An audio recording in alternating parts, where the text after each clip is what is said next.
Thank you, Reese.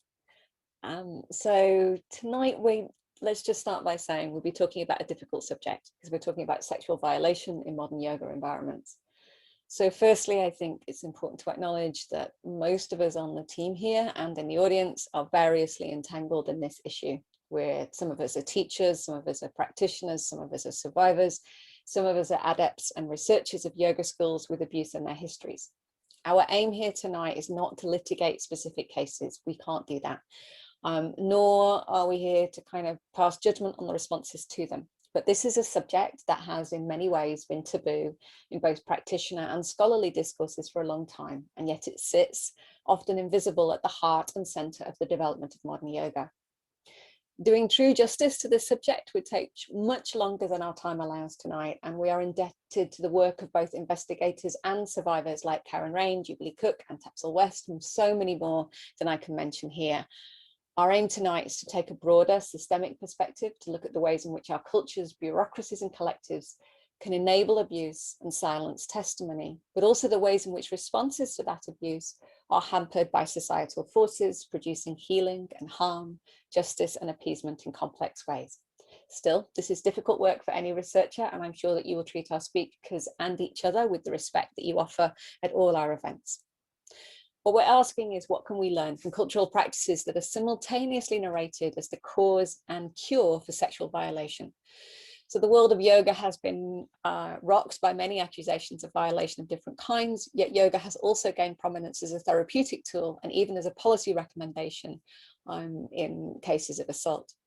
In the first half of this event, Shameem Black will be introducing and talking about her brilliant article, Yoga, Sexual Violation and Discourse, which was published in Australian Feminist Studies in 2020. She will be analysing competing rhetoric from India and the United States to shed light on how patriarchal and capitalist discourses can gain new vitality in the name of contesting violations they enable.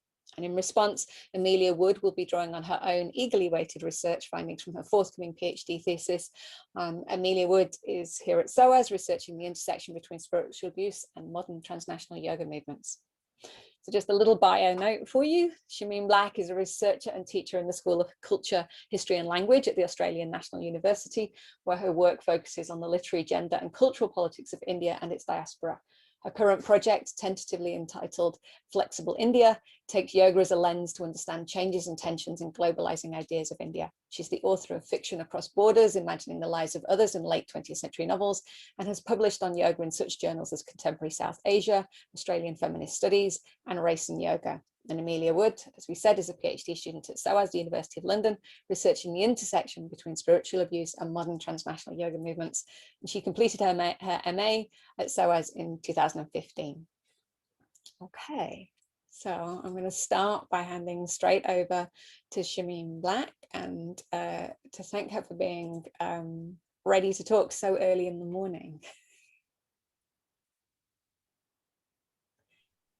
Well, thank you, Theo, for the invitation, and thank you all for doing it a little bit later. It's first thing in the morning here in Australia. Is the sound coming through? Okay. So the first thing, actually, I would like to just to make a couple of acknowledgements.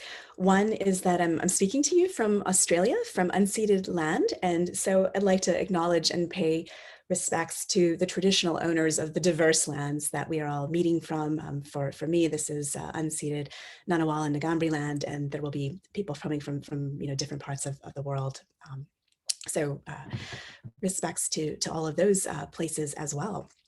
And secondly, I would also like to acknowledge and pay respects to people who have survived sexual violation in the audience. And those are very important conversations. As Theo said, this is a very difficult topic. So I hope that we can explore some of its nuances together. So the question of sexual violation and really comes up for me as a question of discourse. My background is in literary and cultural studies, and that is, although I'm not always talking about formal literature, that is very much the formative lens in some ways that that informs how I'm thinking about these questions.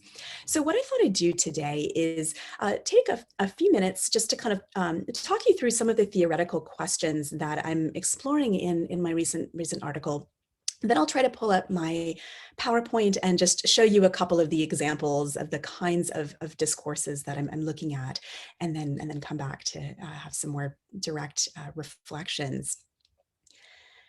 So in my approach, I'm really looking at how people talk about sexual violation in yoga, rather than the sort of acts, empirical acts themselves. So I won't be discussing necessarily specific cases here, but instead trying to understand some of the larger structures and the patterns that might be replicated or reconfigured, or even challenged in the process of thinking through those kinds of questions and speaking about them in particular ways with particular kinds of language. And so this leads me to the place to conclude that sometimes practices that may very well be therapeutically useful may also contribute to problematic structures. And I want to be very clear at the outset that I'm not in any way trying to undermine the therapeutic validity of any of the discourses that I talk about.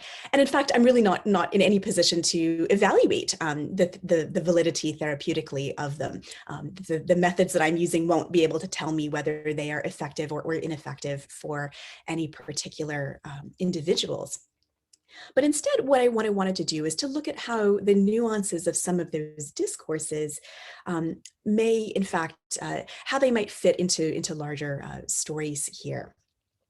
And after I've been able to kind of talk through this particular point of view, it will be really wonderful to hear from Amelia and to see how her methods invite us to think about some of these questions from a different angle.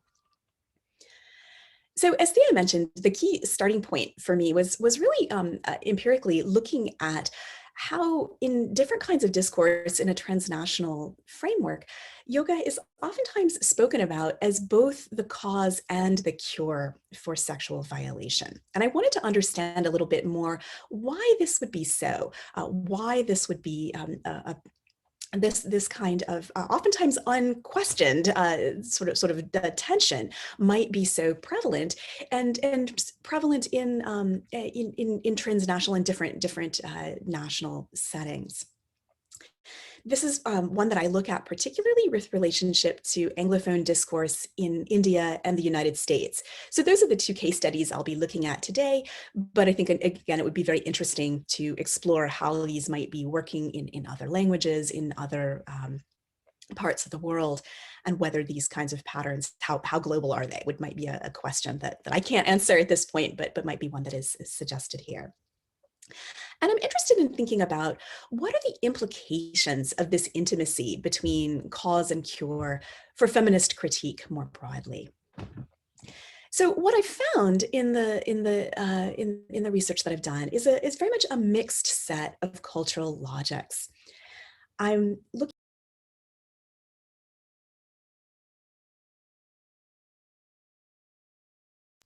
at, okay, I think I'm okay.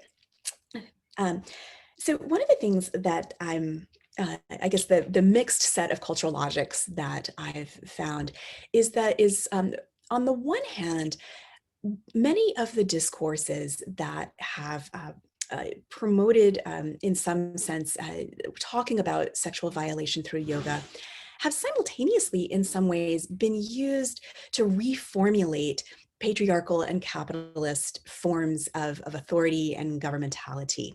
So in the very act of, in some sense, being on the side of survivors, these kinds of structures can actually potentially reinforce their own hegemonies in some ways.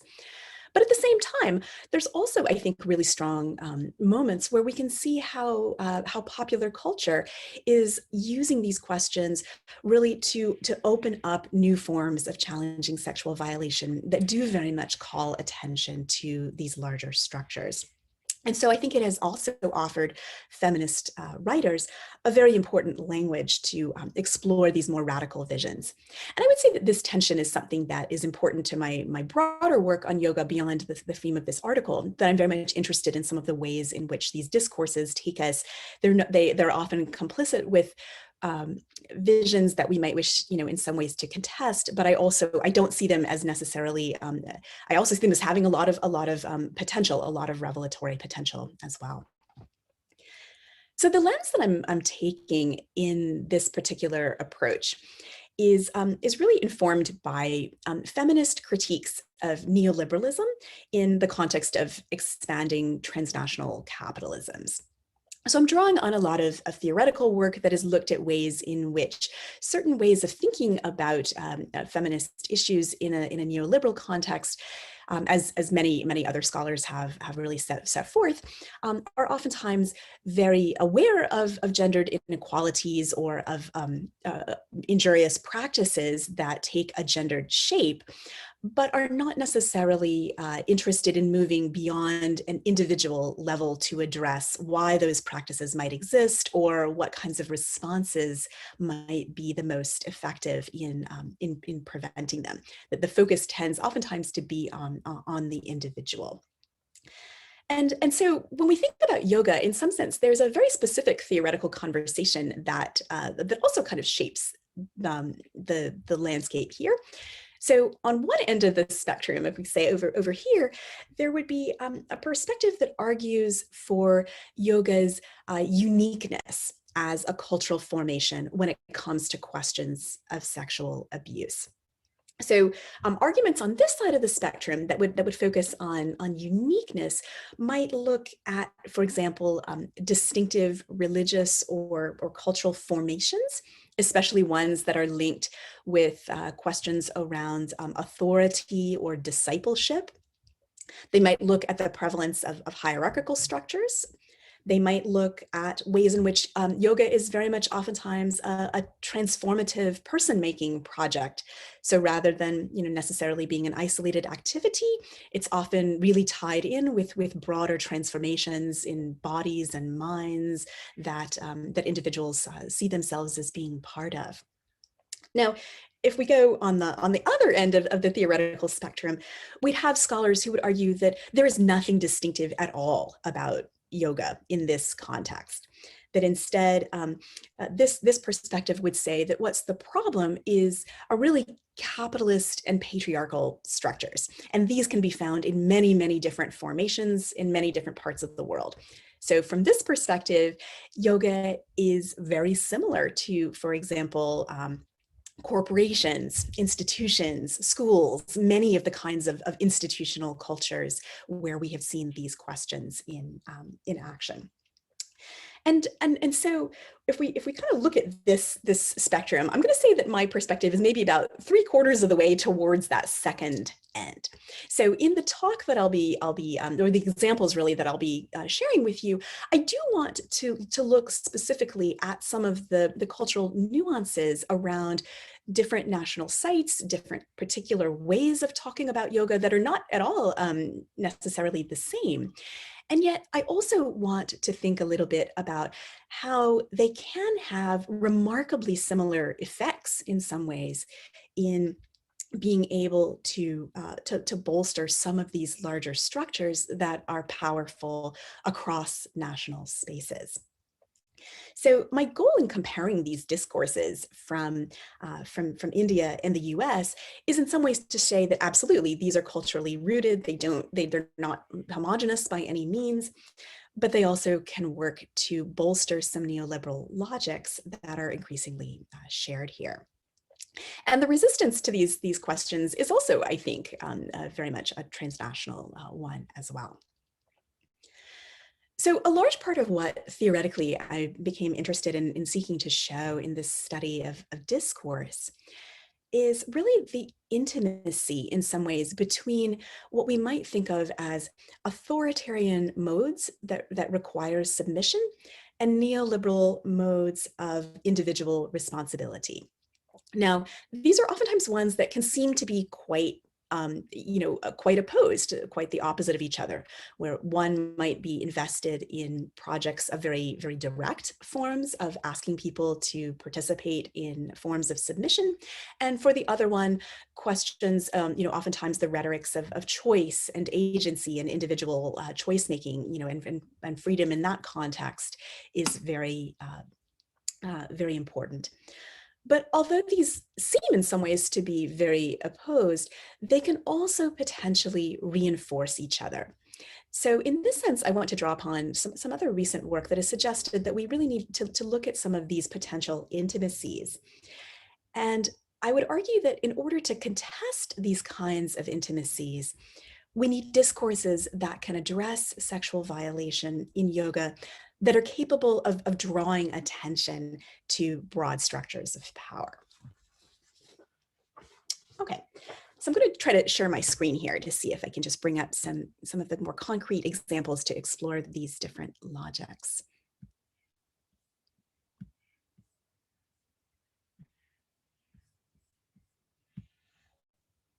Okay.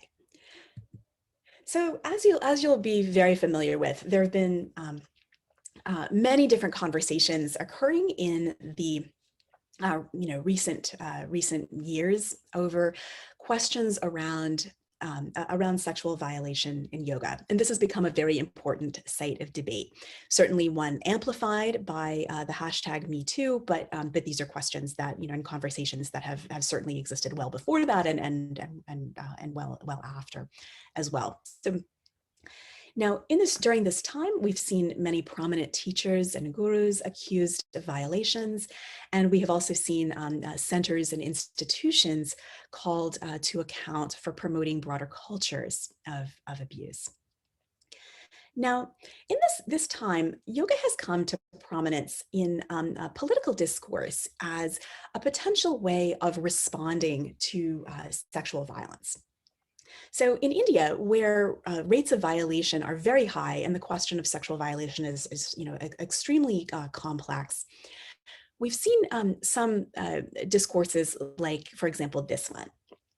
Here, politicians have said in the media things like, men's thought process can be directed towards something positive and constructive. This can be achieved through yoga. Yoga can serve as the most cost-effective and preventative medicine. Now, this approach, it can be popular with the Hindu right, where this can be seen as a kind of nationalist or even indigenous response to these questions. It's also been very useful to the state because it costs much less than alternative institutional responses. It's certainly, promoting yoga has been important to the state for quite a number of years in recent years. And it's one that, we can, when we think here about what are the different kinds of responses, if you compare this to, for example, reforming a legal system, reforming a police system, these are often two institutions that are seen as being very problematic for the for addressing questions of sexual violation. Things, for example, debates over whether marital rape should, how that stands as a legal category, ways in which the law has oftentimes made it very difficult for people to bring forward claims of sexual violation, and police systems that are often very much implicated themselves as perpetrators of violation and not necessarily helpful in adjudicating questions of violation. Those are very complex, expensive, and entrenched kinds of questions. So in comparison, advocating for something like yoga can have this. You can see why it's being presented as a cost-effective and preventative medicine. It's certainly something that takes, removes certain kinds of burdens from a state and puts that onto individual self-practices here. And in doing so, in individualizing responsibilities in this way, this very much would be considered a hallmark of neoliberal governmentality, where it's often considered to be, in some ways, the definition of pursuing freedom or healing through market forces. Now, in the US, we do not see quite as many claims of this kind, that yoga will reduce rates of rape. But at the same time, we have very much seen ways in which yoga has been promoted in public discourse as a therapeutic tool for survivors. So, and this is, I'll talk a little bit more about this a bit later. But this is something that has certainly engaged the interest of scientific communities, and there's been a lot of work to legitimate and validate these kinds of approaches through the aegis of medical and scientific research. So now I'd like to just to look at a couple of examples, and one is from India, one is from the US, of how the promotion of yoga and the responses as a response to sexual violation can, in some ways, may be very therapeutically useful in promoting skillful mastery over traumatic memory. But at the same time, it can also oftentimes be very invested in the replication of certain kinds of hegemonies that are conducive to violations in the first place. So this example here that I've got up on the screen comes from Isha Yoga, where Sadhguru Jagi Vasudev has come forward to use discourses of sexual violation as a way, in some ways, to kind of reformulate and expand certain kinds of authority. So he's spoken out very publicly. This is from a website, and there are also videos and so forth that where he talks about these kinds of questions with the idea of addressing. And some of the things that that he says, I think, would resonate with feminist analysis. One of the theoretical points that he makes is that this is not simply about a question of sex; it's really a question of power, and we need to think of it that way. And I think in that sense, feminist critics would probably agree. But there also are very particular ways in which his discourse talks about violation that are very much linked in some ways to the replications of patriarchal authority, and certainly the refusal to critique patriarchal structures. So in this statement, for example, up here, you can see some of the in sort of the middle of this quote. It may be a little covered up by our faces, but it says, if you can force feed your child, you can be forcefully sexed also tomorrow. I want you to understand this. This is how it starts. So here, this kind of discourse is implicitly addressed to mothers. It's implicitly addressed oftentimes to the person who's associated with the feeding of a child. And so in some ways, this is an interesting statement because it is implicitly arguing that sexual violation is connected to, or perhaps a delayed rebellion in some ways, against female power, against the mother who feeds in early childhood. And so, as you can see here, there's a way in which this logic is really implicating, in some sense, mothers in making them responsible for cycles of patriarchal violence. And this kind of sort of turning of the logic of taking female subjects from being people making claims against patriarchy to, in fact, sort of seeing them as very much implicated in it, is something that continues. So here's another quote here a little bit further down in this statement, where he kind of makes the analogy between shopping and rape as both forms of possession that are designed to make someone, as he says, feel a little better. And so as the quote says, a little bit kind of about 2/3 down, whether to fulfill this possession you go shopping or you go raping, it's the same thing. Now, I think this is something where we really kind of stop and look at this. In this kind of discourse, implicitly middle-class female consumers are positioned as being the same as a rapist, as participating in the same kind of cultural act, and in equating the underlying motivations in some ways.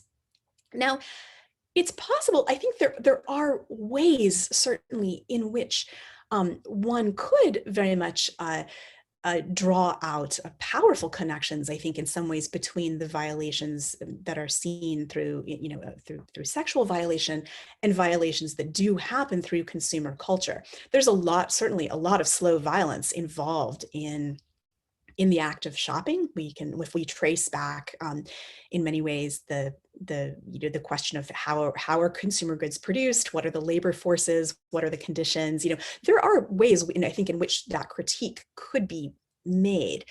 But the way it's made here doesn't really invite us to go in that kind of direction. Instead, I think what it does is that it again kind of refuses to indict patriarchal structures around why is rape happening. And instead, it shifts from a problem that the techniques of Isha Yoga probably maybe can't solve, namely, broad, widespread questions around sexual violation, to one that perhaps it can solve, namely controlling consumer impulses. And because controlling shopping habits is seen as sort of relevant to reducing rape or relevant to contesting sexual violation, what it also does is it shifts the attention and the energy of the implied audience here away from any kind of political action or political critique towards individual projects of self-perfection. And these projects of self-perfection, and I think here too, I would share a perspective that someone like Andrea Jane has written about in her work, but she calls it sort of heal the self, not the system. And so you can see that kind of logic potentially at work in some of these discourses here. And so this particular way, I think what's also worth thinking about is how a discourse in some ways that is asking people to participate in these individual projects of self-perfection through the lens that Isha Yoga offers, are also kind of normalizing submissiveness to those kinds of norms, thinking about the world through the lens that they offer. So I would see this as one potential way in which discourses that are critiquing and protesting sexual violation can at the same time also be reconfiguring forms of patriarchal authority. And so this could be an example of a place where we could see perhaps some intimacies between authoritarian and neoliberal individualist modes of operating in this context where it's not clear what is kind of how to exit from these, or how to be truly free of these structures. Now, if we shift over to the United States, I now would like to look at, again, a very different set of discourses, a very different set of cultural practices, but one where we also can see some similar potential ways of reformulating neoliberal authority in the act of contesting violations. So this is the case of trauma-sensitive yoga. This is an approach to yoga that has grown popular in recent decades, and in some ways it's come as a complement to or an alternative to talk therapy. But even though it's very much an embodied practice, words are still really important. And this is something that's written about in scientific papers. How instructors are asked to talk about yoga is not casual and is not sort of at the discretion of the instructor. There's a very particular way in which words enter into this discourse. So I'd like to look here at some of these. Now, one of the things that they do is they don't encourage the use of the word I. Teachers often ask or invite their students to do things instead of instruct.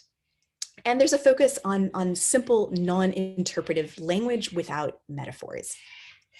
So this very restrained language is designed to, I think, to get us towards a very particular purpose, which is to create a context of choice making for participants.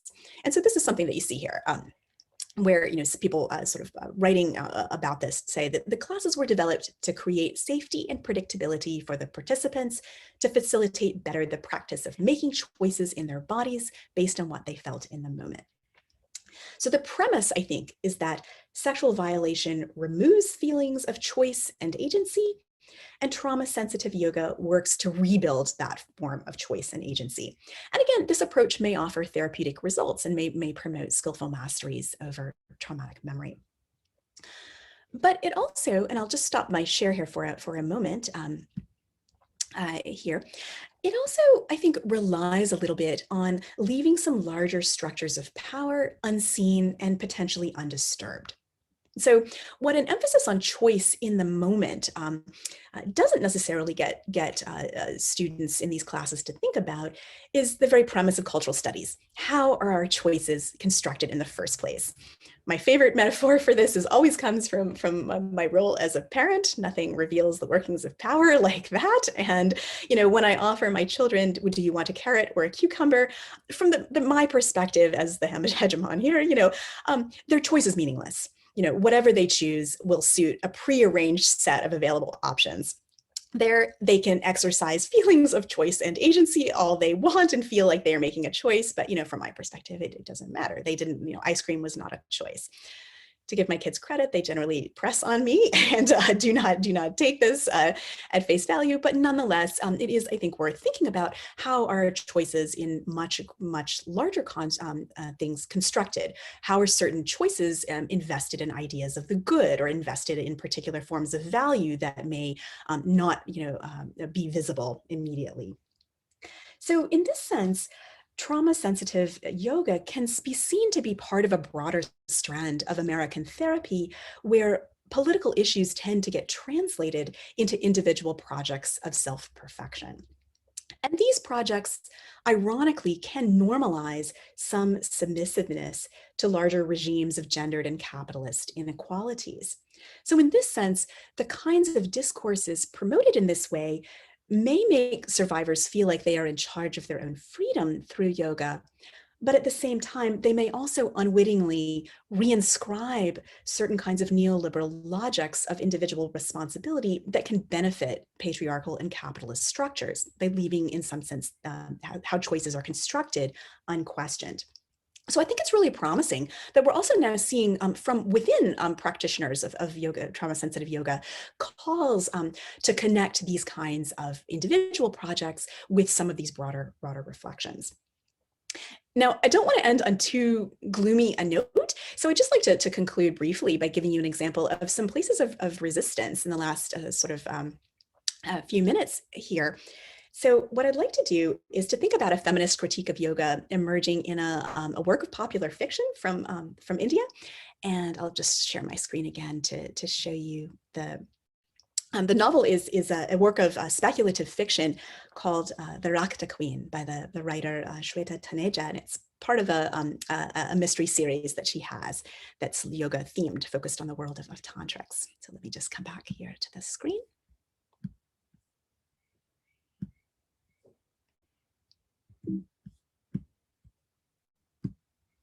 Okay, here we are. Here's a cover of the novel there. And this is a series that looks at a female tantric who operates in a male-dominated world. And it's a world where tantrics largely derive their power from female energy through instrumental sexual ritual. So drawing on long histories of these practices and thinking about them in a very contemporary, kind of speculative fiction context. And the novel focuses very much on the way in which getting energy is extractive. So male tantrics take the energy of a especially submissive category of female personhood. And in the novel, those women, or this category of female personhood, kind of rises up murderously against the male tantrics. They're under the leadership of that dark queen, and it becomes kind of a revenge plot here. And at one point, the protagonist, Anantya, has to become unified with this murderous set of women. And she ends up using instrumental sexual ritual to defeat a male opponent. So in a way, she becomes basically, she becomes sort of a woman raping a man in this novel. Now, in some ways, this seems like a pretty political response, something like a civil war against a male opponent. But the thing is that this is also very much a logic of extraction. It reverses the power dynamics, but it doesn't really transform the structures of power and the structures of extraction. So what I find useful about the novel is two things. One is that it calls our attention to the ways in which energy is extractive and linked into all sorts of gendered practices, and also other kinds of hierarchies too. I think questions of caste are also very interestingly discussed in this novel. And And secondly, it invites us to think about what might alternatives, be, to pose that question. So you can see here by the very end of the novel, the protagonist leaves us with this kind of question. She says, all tantrics reached for Shakti, the energy of the universe, through some form of violence to another being, through sacrifice, through sex, extracting it forcibly and painfully out of living beings. So there's a really strong critique that readers are asked to confront. And then there's a question that Anantya asks herself. Was there a new path of weaving Shakti that I'd found? And she kind of ends there. The novel does not give us any kind of real vision of what this new path might be. It doesn't answer the question. It doesn't give us a solution. But I think it's very useful in asking these questions. It starts to kind of shift the discourse. It starts to shift it away from what individuals might be responsible to do for their own particular condition to, in some sense, what kinds of ways might yoga serve as a form of feminist critique. So just to conclude, and I've just put up the link here to the article where you can find, if you're interested in any of the examples that I had or where they came from or so forth, all the references are here. I want to argue, just to end by arguing that I think that it is really valuable for discursive accounts of or responses to sexual violation to link individual accounts to larger structural forces, that rather than getting rid of one or the other, instead it's really thinking about the dynamics and how the two are intimately connected. And I think that in popular culture, in therapeutic language, and in political discourse, it's possible to advocate for ongoing attention to sexual violation beyond the terms that are set by patriarchal or neoliberal actors. So on that note, I will stop my share here and hand over to Amelia. Amelia, you okay? You ready to go? Yes, cool. Thank you, Theo. Thank you, Shameem. Yeah, that was really interesting. And what I'm going to present now kind of sits alongside what you're saying, Shameem. Yeah, okay. So I'm currently halfway through my PhD research. So I've reached some conclusions, but not all of them. And I'm not at this end point of data collection. I'm going to share my screen now.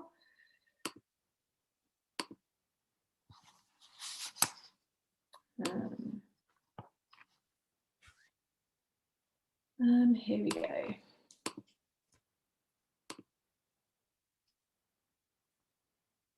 Okay, great. Can you see my screen? Yes, nice, thanks. Okay, so the working title of my PhD research is Spiritual Abuse in Modern Transnational Yoga.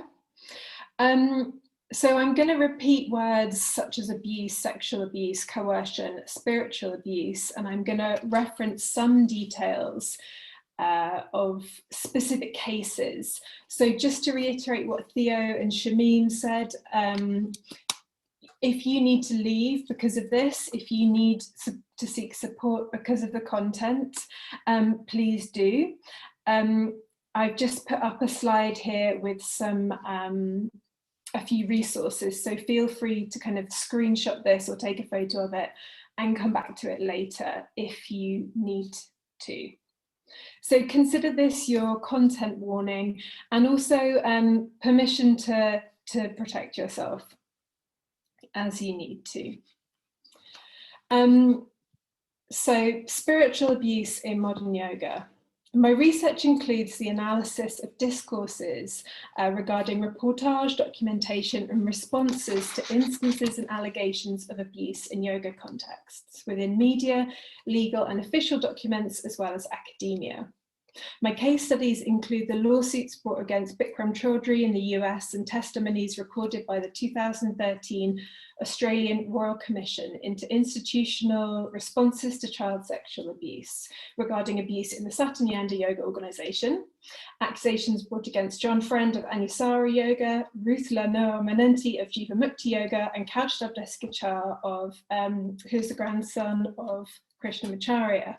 So I'm not going to reference all of these case studies in this work, but I just wanted to make you aware of kind of how many, like, the case studies could potentially be endless.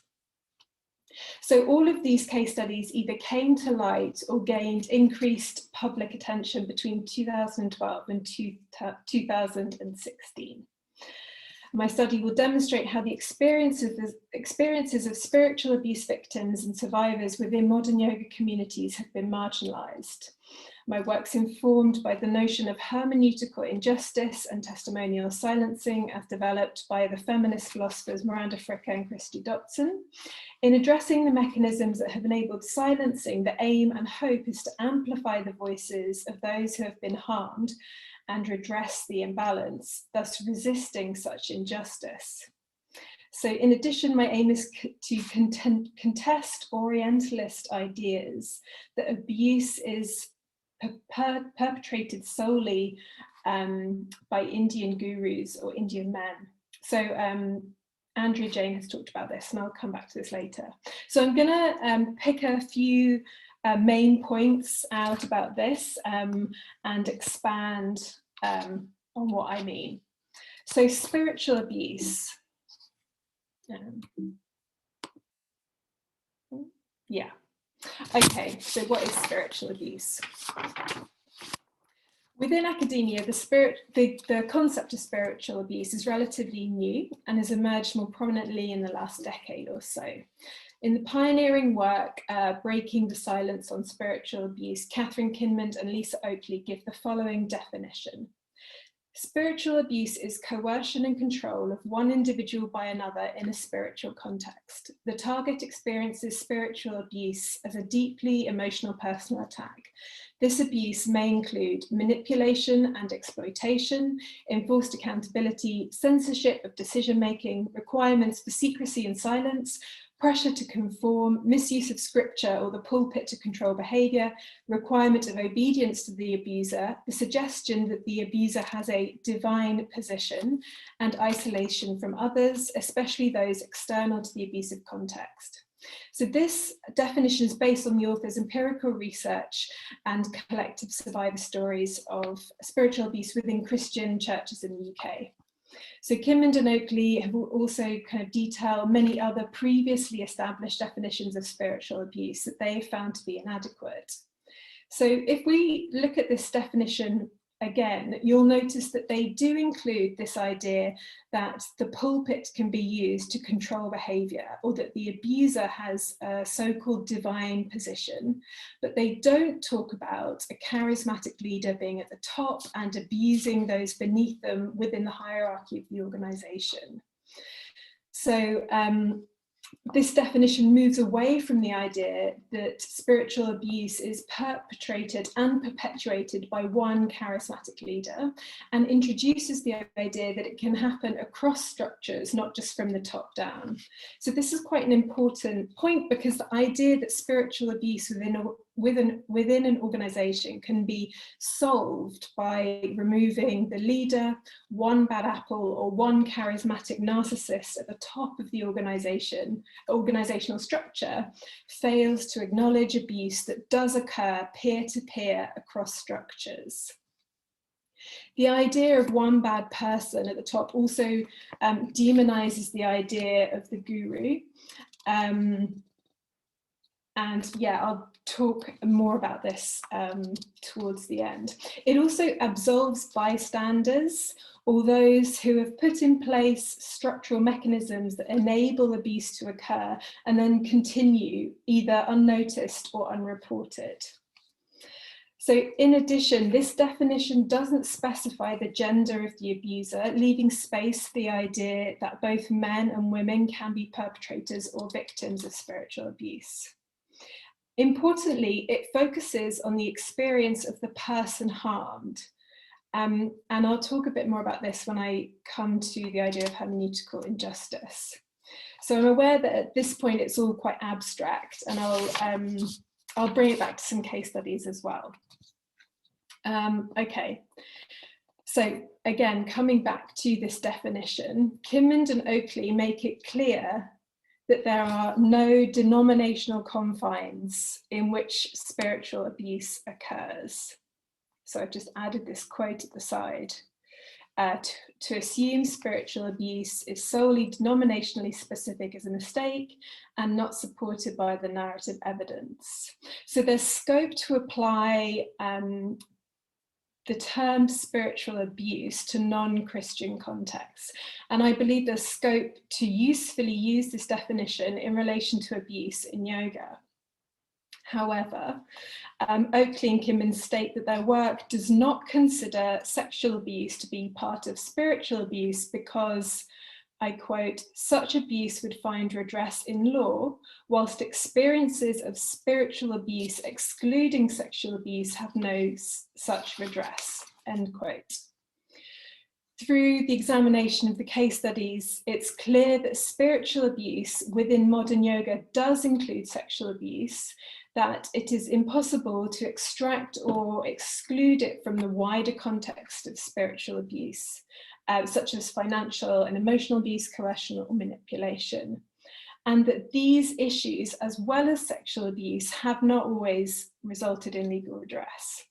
So in addressing spiritual abuse in yoga, what I'm aiming to do is widen the definition to include yoga, and in doing so acknowledge that yoga can be considered a spiritual practice, and to include sexual abuse, and make the case that sexual abuse doesn't always find redress in law and cannot be separated from other kinds of abuse. So in this way, spiritual abuse acts as an umbrella term. So recently I went to a seminar, and I can't remember if it was with Lisa Oakley or Catherine Kinmond, but one of them spoke about spiritual abuse and sexual abuse, and they had a Venn diagram indicating like a crossover between the two things. But what I want to make clear is that there's not only a crossover, but a total enmeshing, and that sexual abuse is often enabled by other kinds of abuse, and that they all exist in the context of spiritual abuse. So you may be asking, why does the definition need to be challenged to include experiences of victims and survivors of modern yoga? Well, so far I found that responses haven't really been adequate. We need new ways of thinking and speaking about abuse in yoga. This is slowly changing, but I think more work needs to be done. So I'm going to come on to a case study now. So this picture here is just the website homepage of the Australia's Royal Commission into Institutional Responses to Child Sexual Abuse. So at the bottom you can see they've given like the stats is a summary of their work. So the Royal Commission's report found that sexual, physical and financial abuse of adults and children occurred in the Satyananda Yoga Ashram at Mangrove Mountain in Australia, and that under Swami Atkananda's rule in the 1970s and 80s, this was systemic and pervasive. So even though the abuse happened in the 70s and 80s, I've included it because of the Royal Commission, it gained a lot of public interest in the from 2013 onwards. So through interviews and witness testimonies, it was established that children were routinely separated from parents. It was reported and corroborated that Shishi, a young woman who acted as Atkananda's assistant, was assigned as the legal guardian to some of the children. So child welfare payments from the government were directed to the Mangrove Mountain bank account, for which she was partly responsible. So I'm going to come on to more details of a case study. So I'm going to talk about sexual abuse in slightly more detail. So one witness, Jyoti, gave evidence that she was first sexually abused by Atkananda 1982, and that he threatened to kill her if she told anyone, and made her recite long cover-up stories for what she was doing whilst he was abusing her, so alternative stories. Jyoti eventually disclosed the abuse to 2 adults, both women, one a practicing psychiatrist involved in Mangrove Mountain in 1984, and the other a head of another Australian ashram, Satyanyanda Ashram, in 1997. It's likely the separation of Jyoti and her parents and the formalisation of this child benefit being directed into the ashram's bank account left her vulnerable. Her parents entrusted her to Swami Akananda, yet he was the one who carried out sexual abuse. And whilst he's clearly the perpetrator here, can those 2 adults, one being a doctor, be absolved of all responsibility for the fact that they failed to act on Jyoti's reports in the 80s and 90s? So her testimony demonstrates how victims were actively silenced, and when they did speak out, were not believed. It also raises questions about Shishi, his assistant. She was 15, possibly younger, when she first went into the ashram, and she became a sort of leader of the group, younger children in Mangrove Mountain.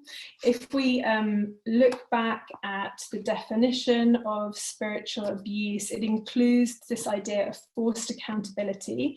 And I wonder if this is something that she experienced. She's not an adult when she first arrives at the ashram, and she seems incredibly young to be responsible for the organisation's bank account. So I don't have the answers to these questions, but when considering testimonies in relation to the definition of spiritual abuse, it can allow us to reframe things and lead to new understandings. So I'm now going to come to hermeneutical injustice. What is hermeneutical injustice? So as defined by Miranda Fricker, hermeneutical injustice occurs when a gap in collective interpretive resources puts someone at an unfair disadvantage when it comes to making sense of their social experiences. An example of this might be that you suffer sexual harassment in a culture that still lacks the critical concept. We might say that hermeneutical injustice is caused by structural prejudice in the economy of collective hermeneutical resources. So this phrase, a gap in collective interpretive resources, how can we understand this in relation to spiritual abuse in yoga? So let's come back to Jyoti's story. The Royal Commission found that neither adult to whom she reported her abuse responded appropriately to her disclosures.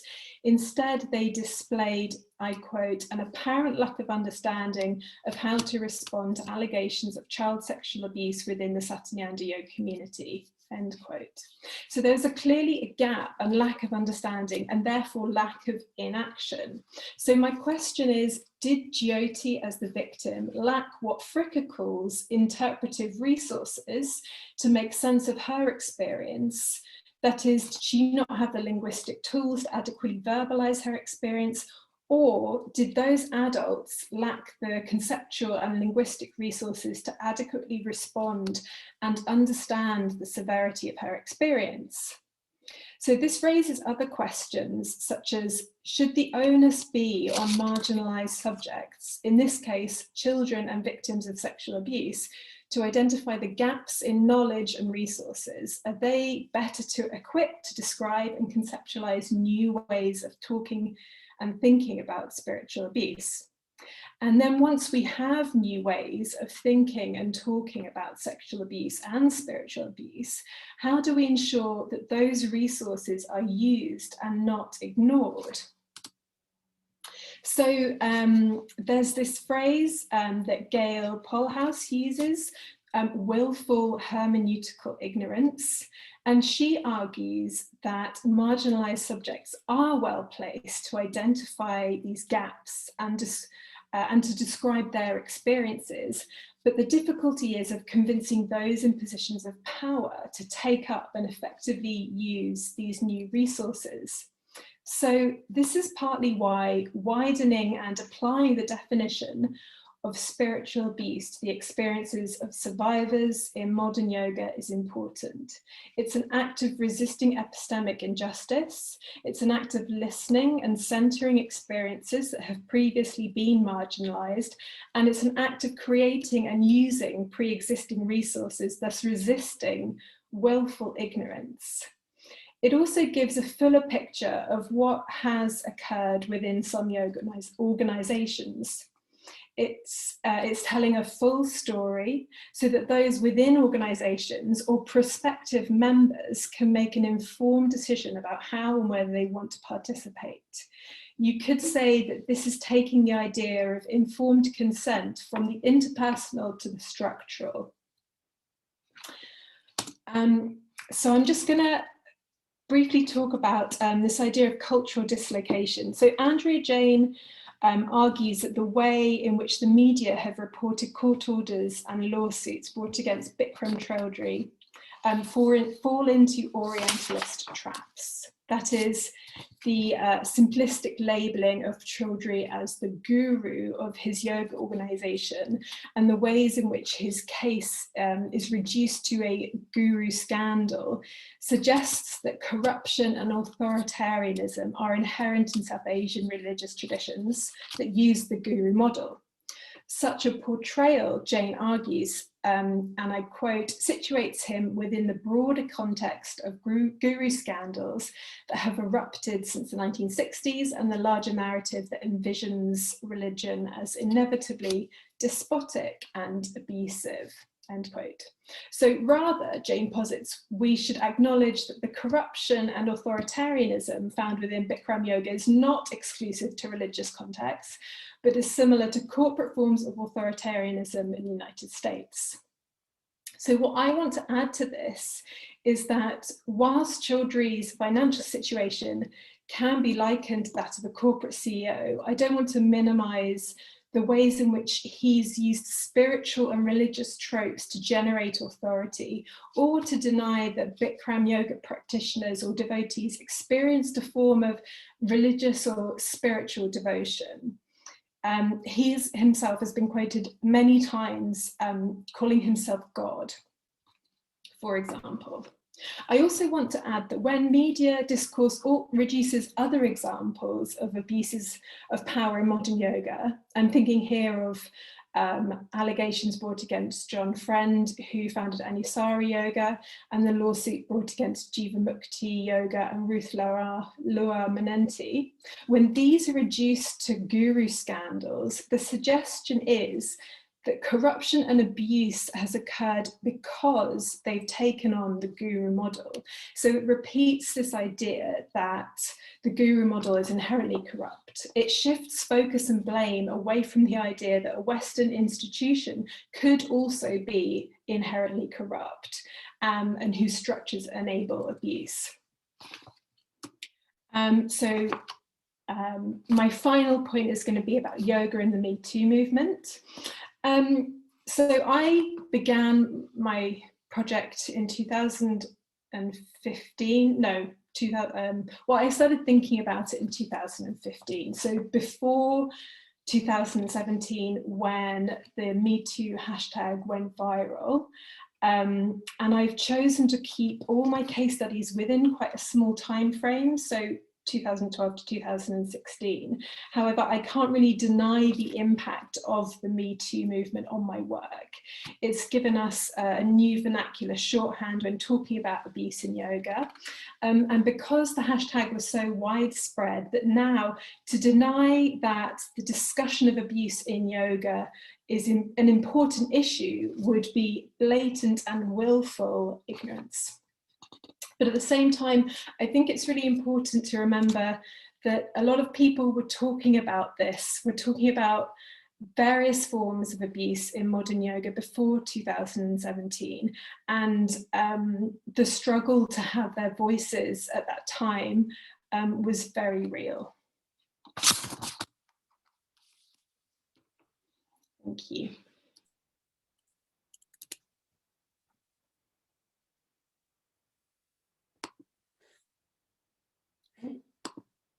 There you go. Thank you, Amelia. That was great. We have a lot of fantastic questions on the Slido already, but I'm gonna do the usual thing of host privilege and jump in with a couple of bits. And I'll start with you if that's all right. I'm really struck with one of the things I'm really struck with is how we seem to have moved from an idea that sexual violation in yoga is a question of gurus being corrupted by Western morals, to a position where now even kind of Western teachers who are accused of abuse are seen to be corrupted by guruhood, and the ways in which we get this constant deferring of blame in many ways, and of agency on both sides. And I just wondered,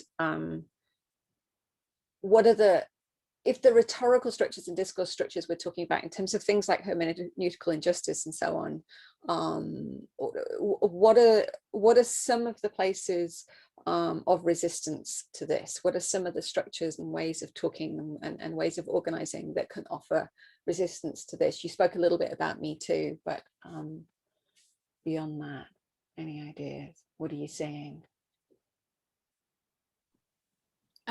So I think just in the last couple of years, I personally have seen a few groups emerge. So I think a while ago, a group emerged, like a Satyananda support group, which I haven't really been involved in that much, but also there's a Shivananda support group who are doing some really good work after there was some kind of revelations emerged about things happening, cases of abuse, allegations of abuse there, and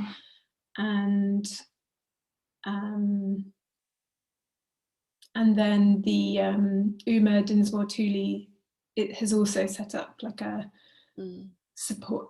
It's not, I wouldn't really call it a support group. Well, maybe it is a support group, but it's like a supportive group. And she's made various statements as well. So I think there's some kind of like grassroots groups, but I'm not sure if there are any. So the Australian Royal Commission obviously was a massive deal, and that is a real institutional thing, but they couldn't they weren't like enforcing, they weren't prosecuting. Right, okay, so they didn't have that legal power. No, but in people did prosecute. They gave people support to prosecute, but they didn't have that legal power. And also in the Satyananda case, Swami Akkananda died several years ago. Yes, and that makes things very difficult. Thank you. Shameem, I'm really struck by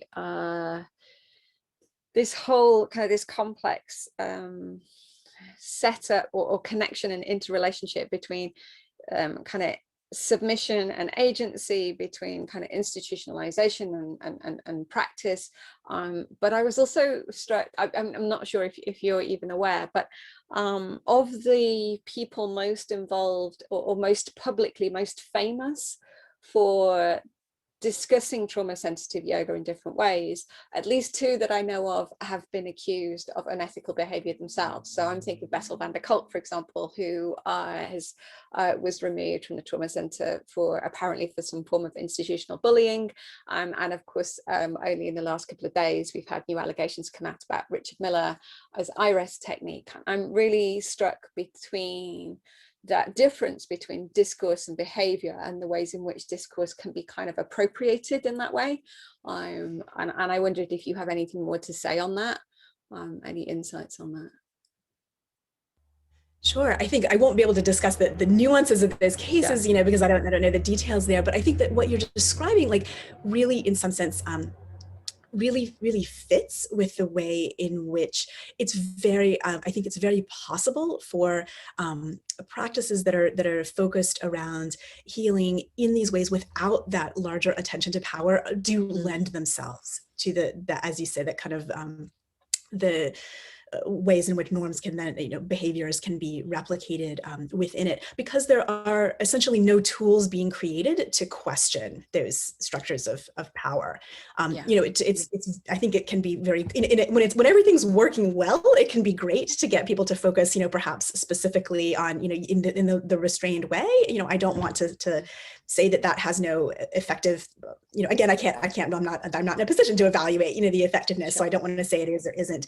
But what I could say from the point of view of discourse is that they just don't give survivors tools to be able to think about how are they being constructed as a good person within a certain context? How are they being encouraged to think about structures of hierarchy, which are present in most places, and how are they invited to think about the concentrations of power? And so, without those discursive tools, I think that's actually I think, Amelia, it was really wonderful that you talked about this idea of the collective interpretive resources, and where are they, and so forth, and that's something that I think very much can really benefit these practices to if they have more interpretive resources, then I think they have more tools that people can use to question and challenge these ethical practices. Right, thank you. So as I said, we've got a number of great questions. We won't get to all of them. Most people haven't kind of directed them at one of you personally, so I'm going to do that to save you. I'm going to kind of pick a little bit to save you kind of not knowing who's going to say something, but do pipe up, obviously, if but we'll start with you, Shameem. This is an anonymous one, so I'm going to read it out. I'm asking if patriarchy is an acultural structure of power, then isn't the potential for our critique dulled? It's yeah. I think that it's a balancing act, and I guess that's where I would put myself. As I said, kind of on that 3/4 of the spectrum. I don't think that everything is. Well, let me back up. I would say, I think that we need to look at commonalities across different practices, lest we get ourselves into that dynamic that I think, Theo, you described beautifully. If it's always some other culture's problem, it's a westernized problem, it's a guru problem, that can lend itself to if we don't see commonalities. But at the same time, I do think that it is very important to look closely at the very structures within which specific discourses might be located. So the kinds of terms and the kinds of institutional contexts that are being invoked in an Indian context as opposed to in the US context, to my mind, are quite different. In some, we're seeing the ways in which a kind of a guru authority very explicitly is being promoted, and in quite entrepreneurial ways, the sort of spiritual empires that are being created there.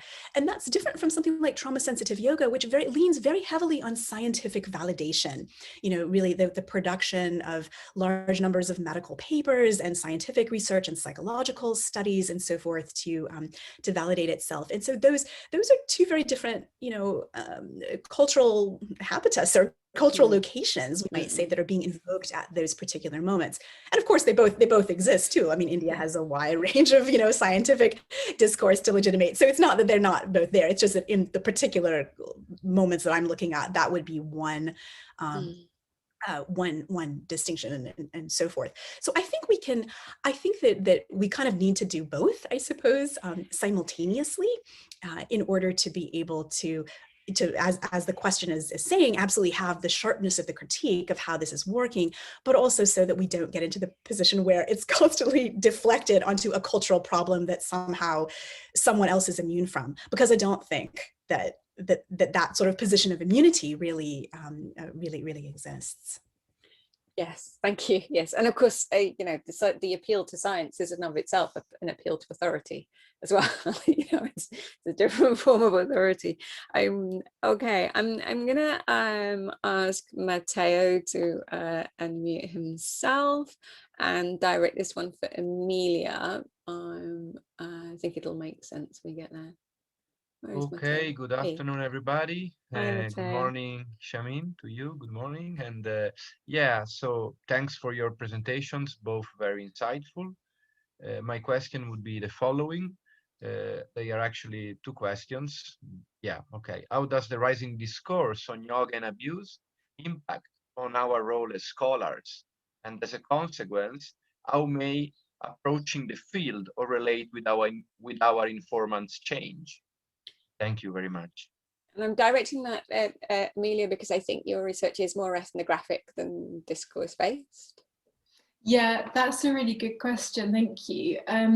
So at the beginning of my project, I had this idea that I would speak, you know, be in the field and directly speak to informants, people who had been involved in yoga organizations, maybe been shunned, maybe been bystanders or whistleblowers. And then as my work progressed, I slowly realized, you know, the very serious ethical implications of this, such as like re-traumatizing people, vicarious trauma.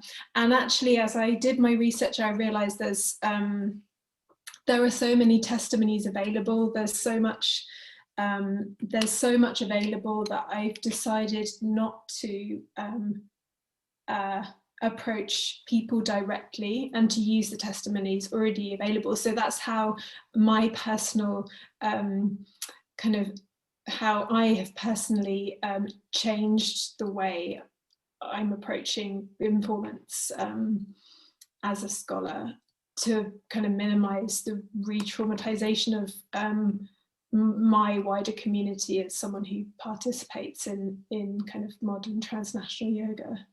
And in terms of like the role as a scholar, I think I guess it depends. If you're a yoga studies scholar, I just just being aware that abuse has happened and not ignoring it and not writing about your particular organization or yoga movement as if it's not a thing. I think what I'd like to see is like integration. So frequently I've read about various yoga organizations and abuse has been referenced in a footnote, and that I'd like to see it brought into like the main body of the text to like show the full picture of what an organization is. It's part of the power structures, right? And it's part of how the power structures work. So yes, if we're talking about the impact or the development of certain yoga skills and they have abuse at their heart, and we don't talk about that, it's a choice to admit that, right? Increasingly, I think. Yeah, and this kind of footnoting of abuse is a further marginalization of these voices, these survivor stories, and I would really like people to stop doing that. Thank you. Yes, me too. Okay, so I'm a little bit aware of the time. I'm trying to look down the questions and find one that isn't yeah, there's a lot of these that are I think impossible to answer in many ways, as I think we kind of thought we might have this problem, but picking one out which has a couple of upvotes here, is there something specific about the way abuse works in yoga and how it's enabled? And I'm going to ask both of you if you think that there is anything specific about the way particularly transnational yoga works to do that. Whoever wants to go first. I think Shameem, you were nodding. I'll have a go. Well, I mean, one of the difficulties, I suppose, in a way with that is really indicated by the question is yoga one thing? In some ways, it's so many different kinds of practices. It's interpreted, it's presented in so many diverse ways.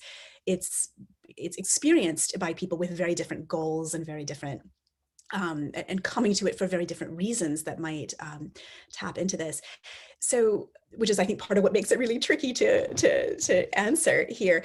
But maybe one way of thinking about it might be the idea that what I see as perhaps unifying many of these aspects is that yoga is often, it's a person-making project. It's often highly tied into what people construct as an idea of the good. And that could be very diverse. It could be about spiritual attainment. It could be about a perfect body, about a cultural norm that someone is trying to become, more tied to there. And so I think thinking a little bit, one possible way of just, and this is just speculation here on where we might go to see what, why does it work, is to think a little bit about how the power structures that promise these forms of the good, thus, in some sense, have a capacity to link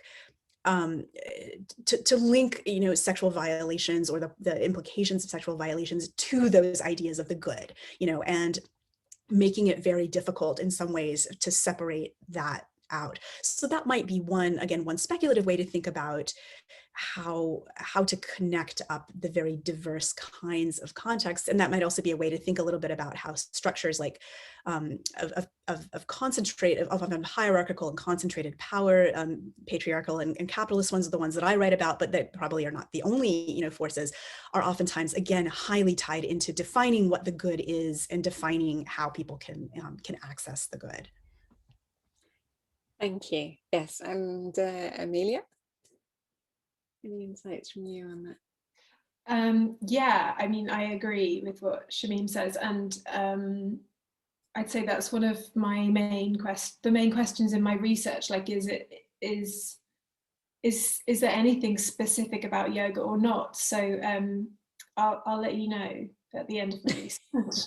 But one thing with looking at the, on a more serious note, like looking at the Royal Commission's report, that doesn't just, the Satyananda cases is just one of hundreds. They looked into other religious institutions, abuse in schools, like so many.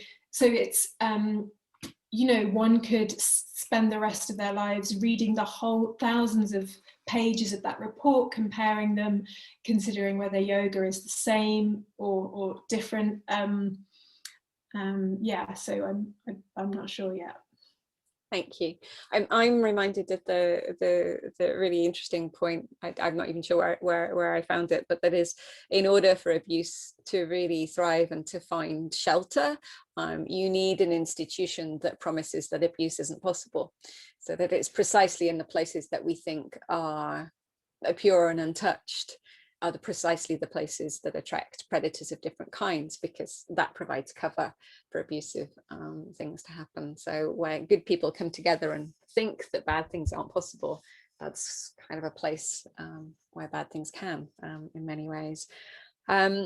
I'm just going to pull up in terms of one question that somebody did put on the Q&A, asking where the voices within trauma-sensitive yoga are that call for a structural interpretation for yoga, and just for structural interpretation of trauma, sorry.